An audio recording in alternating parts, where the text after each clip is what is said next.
calling Foster and Foster. This is Lisa. How may I help you today? Hi Lisa, this is a sign language interpreted phone call. I have a potential client on the line. The client is saying,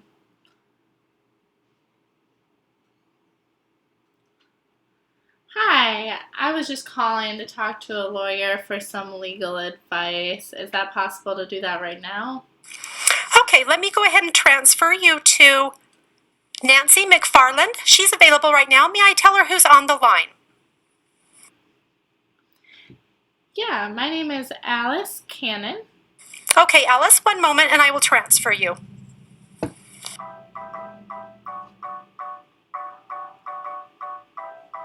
Hi, this is Miss McFarland. How can I help you today? Hi, I'm Nancy McFarland. This is a sign language interpreted phone call. I have a potential client on the line. The client is saying, "Hi, my name is Alice. This is kind of an awkward phone call for me, but I'm just trying to get some advice on how to continue with my divorce. I don't know where to start. Are you able to help me?" Hi, Alice. Nice to meet you.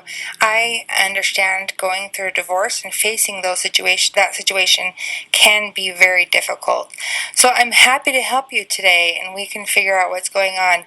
I understand that when someone's facing a divorce, it can be quite overwhelming. So, to start with, let me ask you some questions about yourself and about your family situation. So, your husband, I assume husband? Yeah, my Okay. husband, yes. Your husband, how many years His have you name guys been is married?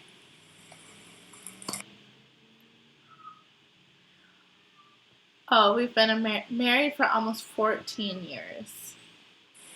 14 years, okay. And you're currently residing in this state?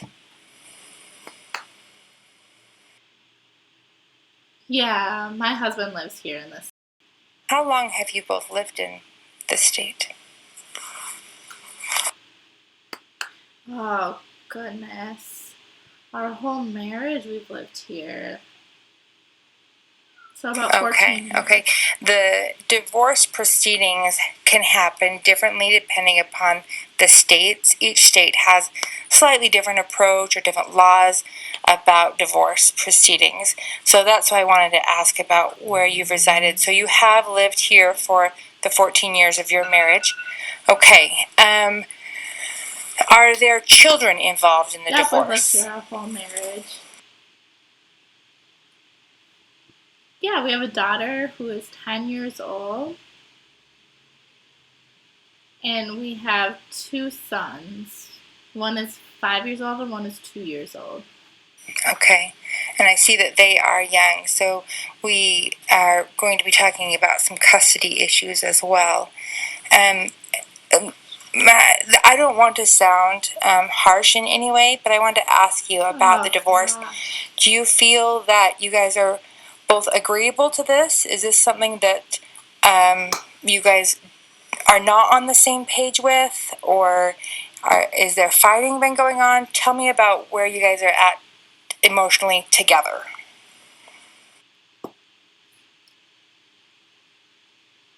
Oh, she is, I guess.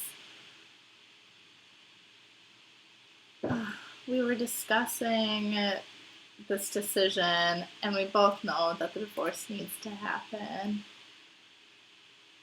We agreed that we can't live in the same home together right now, so my husband did move out, and I'm the primary caretaker of the kids right now. But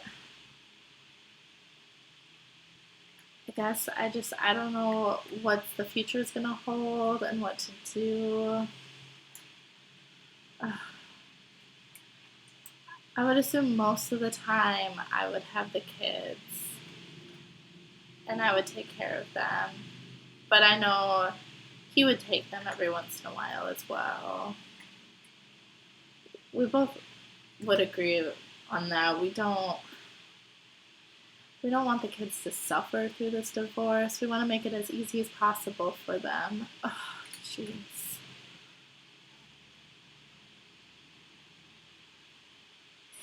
Sure, I understand that.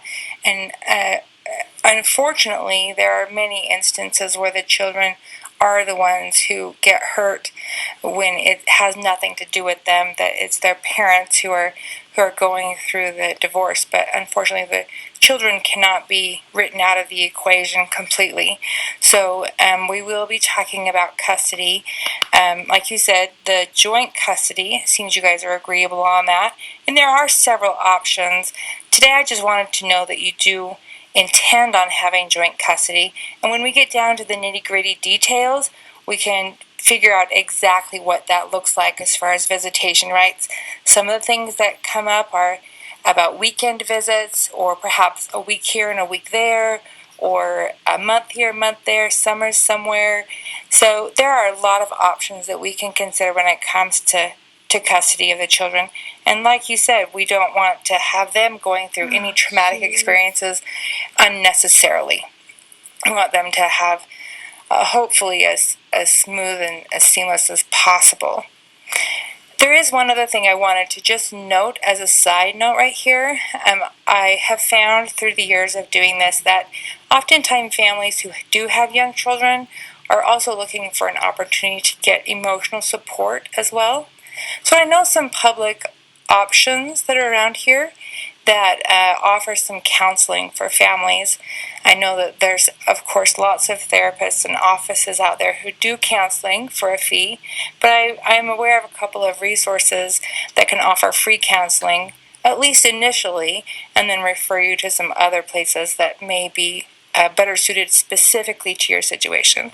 So before we part, remind me to give you a paper. I've got some brochures that talk about some of those community resources around here. The next topic I wanted to ask you some questions about is about your financial situation and some of the assets that your family has. First of all, do you guys have a joint checking account, or do you have separate banking accounts?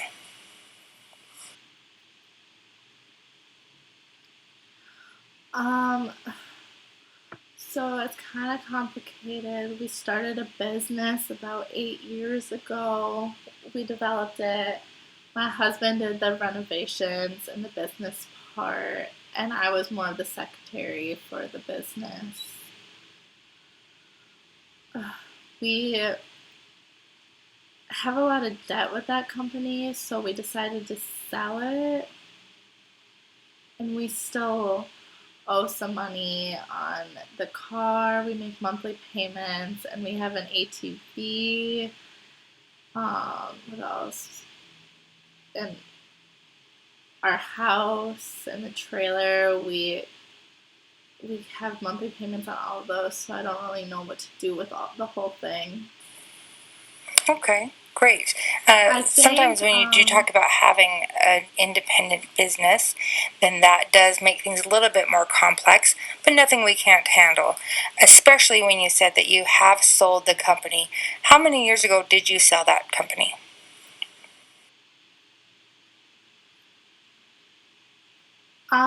Last year, when we started just discussing a divorce, we decided to sell the company. We still have debt from starting our company, and when we sold it, it helped us pay some of it off, but we still have about $15,000 left in debt from the company. I'm sorry, how much did you say that you have in debt from the sale of that company? About $15,000. Sorry, $15,000. We decided to get rid of it. Okay. Okay, yeah, we can talk about that. One of the things, let me just give you an overall picture of I guess, what's going to happen and why I need to ask you these types of questions, is that we will be looking at your lifestyle currently as a married couple. So before you separated, before he moved out, we'll look at what your lifestyle looks like. And when we talk about how to divide assets and how to divide debt, we'll be looking at trying to create a similar lifestyle for both of you. So that creates, we often throw around the word equal, but we don't necessarily do equal to be fair. We want to be more fair than equal. So we'll be able to divide the assets and the debt that would be fair for both of you. So I have got some worksheets that I can send home with you. Like you said, I know it can get complex and again, overwhelming with trying to figure out how to know what documents to talk about or what debt or what assets. So I've got some worksheets that make it pretty handy to use for what kind of valuable items you have. We talk about assets that has a specific value given to it. So you wouldn't necessarily call your couch an asset, but you would your trailer that you mentioned. So we'll talk about what kind of things define an asset, and each of those are defined on that worksheet, and then I'll ask you to itemize those things specifically. The same concept applies to debt. When you're looking at how many bills you have, how many things you need to be paying, sort of think about a monthly budget. What kind of things do I pay on monthly, or what kind of things do I pay on yearly? Those are the items that we'd be put on the debt worksheet. And then we'll look at those specifically and figure out what needs to happen in order to maintain that same lifestyle and divide that debt and the assets fairly. So another question is about your home. so I guess I'm just feel. You're talking about dividing everything, but my husband did the renovation side of the business, so he makes monthly payments on the ATV, but I didn't have much to do with that, and I don't have monthly payments there, so I'm not sure how that's gonna work. We talked about debt and the money and dividing it. I guess it's just so much. It's so I don't have words to express myself right now. I just feel completely defeated almost. Okay. I understand that it is a very emotional experience to go through this process. So in conjunction with talking about the facts and the data and the information needs to be filled out on a worksheet, we don't want to ignore the fact that you're going through a very emotional time. I do need to finish off our phone call here, but before we wrap up, I wanted to just apologize. For a moment, I kind of forgot that we were on the phone. So I was telling you that I was going to give you some papers. I will email those to you. I have got all of the documents that you'll need in a PDF format. So I can email all of those documents to you and fill those out. Let's go ahead and set a date. If you're agreeable, let's go ahead and set a date where we can meet in person. So you can fill out those worksheets and gather the associated documents that are indicated on those papers. And then we can meet in person and start to figure out some more details. What do you think about that? So I just want to make sure when we set up an appointment, you can provide an interpreter without charge, correct?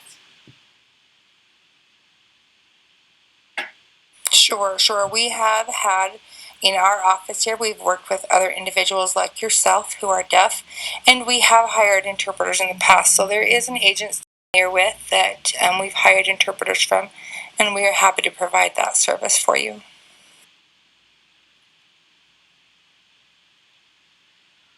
Okay, so we're gonna set up if we set up an appointment today, I'm thinking next week Tuesday in the morning is best for me. Is that okay?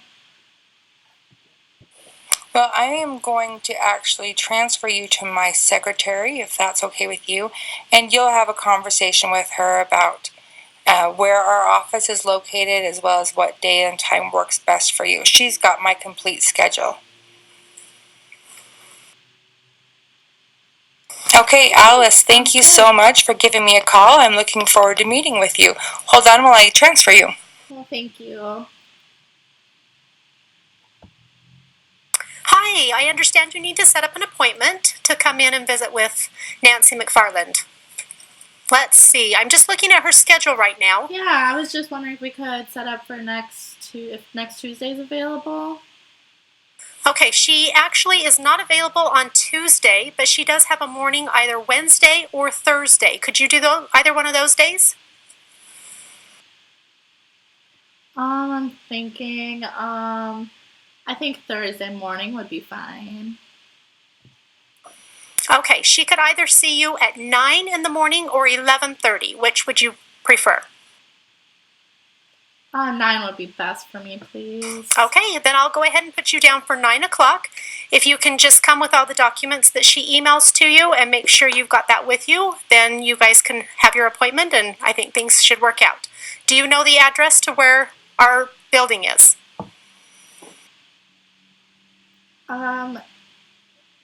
No, I'm not sure the address. I found your number in the phone book, actually. It's downtown, right? Yes, that's correct. Okay, then I have it. Okay, and just so you know, parking in the back is the easiest way rather than out on the street. That way you won't get a parking ticket or a charge. So just go ahead and pull in the back, and then you'll have to just walk around to the front door, and we're on the second floor.